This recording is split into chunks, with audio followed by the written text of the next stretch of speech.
mean, I've always been a big music fan, but I was always a big sports fan as well. And then I'm like, I was all in the running track, playing football, lifting weights, everything, my whole childhood. And then I'm like, well, I'm not this tall. I'm this tall. So I ain't going anywhere in sports. And I'm like, music I can do. It doesn't make a difference, what size you are. You can do it, man. So really after high school, I already knew what I wanted to do. And I registered at UNO, University of New Orleans, for college after my graduation, which I graduated in '83. Yes, I'm that old. And then I started thinking about it, and I'm like, well, I can't go to school, work, and play music. I can always go back to school, but you can't always go back to music. So I said, fuck it, I'm going for it. This is going to be the point of no return.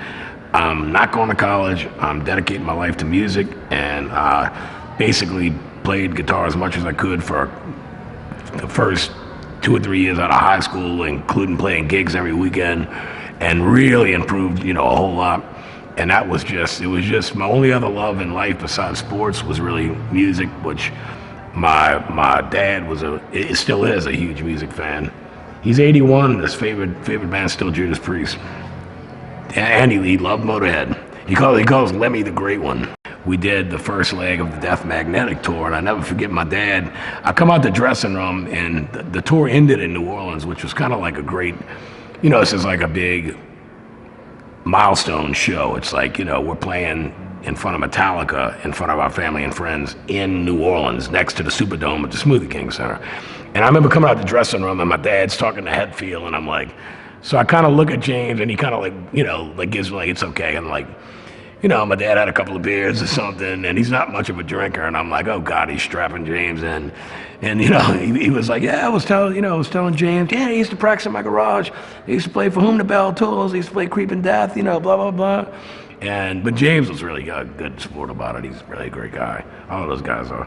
But yeah, so, that, for me, music was the only choice in life. I could never be a regular 9-to-5, or that's just not me. I'm a little too much of a rebel for that. I mean, Crowbar, I don't even care at all for the term sludge metal. That's just some shit somebody made up in some article many years ago. We're just heavy music, and I've always strived to write songs, but not sound like anybody else, and just to have our own sound and be heavy. But we're kind of tripping on all the young kids with the thrash thing, man. It's like, dude, we used to look like that almost 40 years ago, White high tops, tight black jeans, bullet belts, cut off fucking Venom shirts and stuff. It's like, this is great. So it's great seeing the younger generation of fans. I just met a kid at the merch booth, and I mean, he had freaking pimples all over his face. He's probably, I don't know if it's in all ages, but he looked young.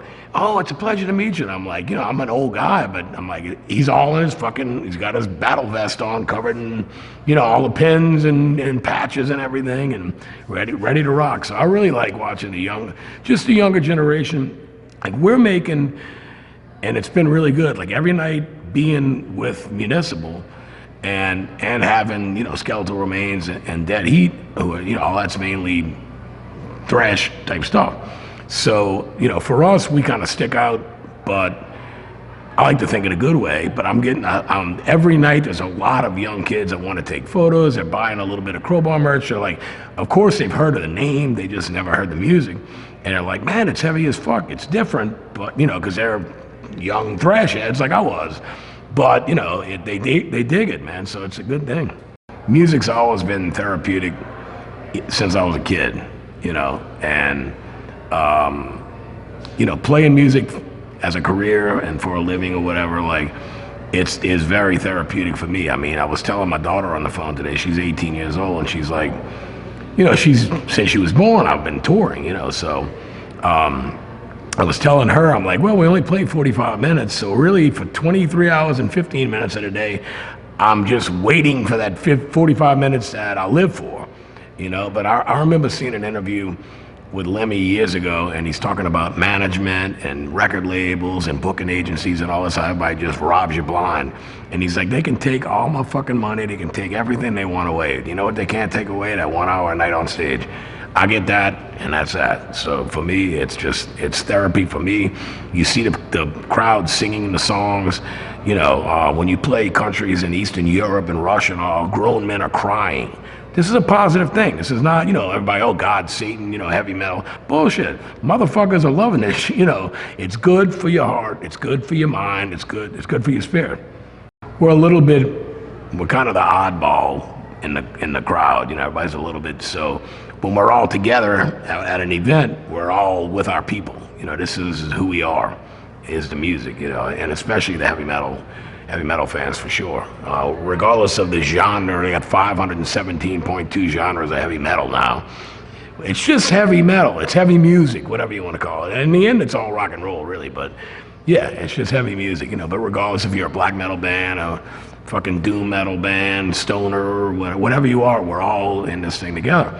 And it's very rare that in my experiences, and we've toured with many, many bands over the years where, the guys in the bands don't get along good. I mean, like being that I've been around for so long, we go out of our way to try to help out the newer, younger bands with stuff. Like when Crowbar would headline and we'd have younger bands under us, Robin, my wife, who's a tour manager, she would always make sure to take care of them, make sure they get some kind of buyout, make sure if they want beer, they get it. They at least need a case of water. They need something.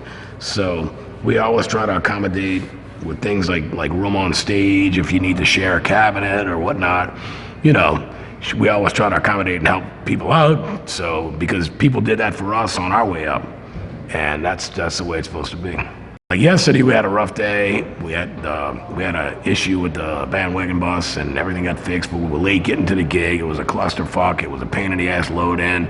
We didn't get a sound. You name it. So, and today has been pleasant. It's like an easy load in. We have good parking. Every day is a new day, and and being on tour, that's what it is. And it's like I tell everybody, it's the same shit every day, but it's completely different. Every stage is different. Every sound system is different. Every venue is different.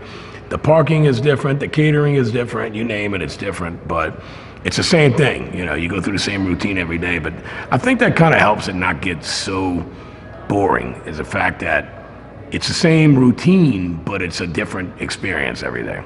Every crowd's different, in that sense as well. It's that vibe of the whole thing. Like I could never stay at the hotel and get a car service and just go to the gig and then walk on stage and play. I gotta absorb the whole thing. I gotta listen to the music between bands. I gotta, just kind of get the vibe of the crowd. But everybody and every band has their own routine, and that's what keeps you rolling.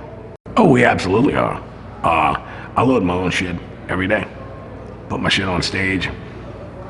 Just changed my own guitar strings today. I don't mind it at all. You know why? I don't want to pay. You know why? I have the ability to do it, thank God. So I don't need to pay somebody else to do it for me. I mean, if I was 10 years older, maybe it's like I can't carry the cabinets anymore. But I hope not. I hope I still can. But it doesn't bother me one bit because I'm able to do it. I always think to myself, and this might sound cheesy or goofy or whatever. I always think to myself like, God, it sucks carrying this guy. But what about the poor guy who would give anything to get up out of a wheelchair or something and be able to carry that fucking cabinet upstairs? So you just got to do it. I love doing the do-it-yourself thing. I mean, we're able to make a living by doing it ourselves with Crowbar, and with Down, I mean, it's a much bigger band, and we make a lot more money, so we're able to have, guitar techs and things like that. But I think most of the bands, really, when you play it smart, if you keep it really limited, to what your crew or whatever might be, and you just do it yourself, you make a hell of a lot more money. I mean, this is what I've been doing since I'm 15 years old, so, and that was 41 years ago.